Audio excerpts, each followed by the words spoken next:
அண்ணே அண்ணே விஷயம் தெரியுமாண்ணே? கிளாமர் இல்லாம யதார்த்தமான நடிப்பால மக்கள் நாயகியா இருக்கிற நடிகை யாருன்னு தெரியுமா?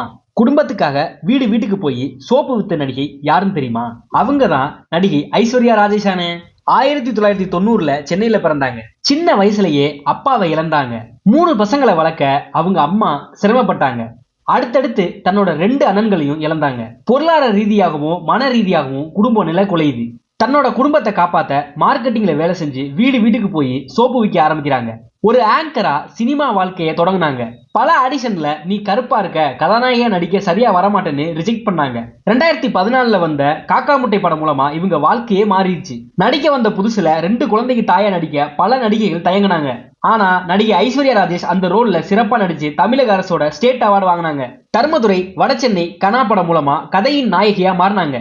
மானாடா மயிலாட ஷோல நடனமாடி மெல்ல மெல்ல முன்னேறி முன்னணி நடிகையா மாறினாங்க. தன்னோட தாத்தா அப்பா சினிமா பின்னணியில் இருந்தாலும் பல விமர்சனங்களை தாண்டி சுயமா முன்னேறி இருக்காங்க. தன்னோட அப்பா நினைவா ஏழை குழந்தைகளுக்கு கல்வி உதவி செய்யறாங்க. கனா படத்துல நடிச்சது மட்டும் இல்லாம பல விவசாய அமைப்புகளுக்கு நிதி உதவி பண்ணிருக்காங்க.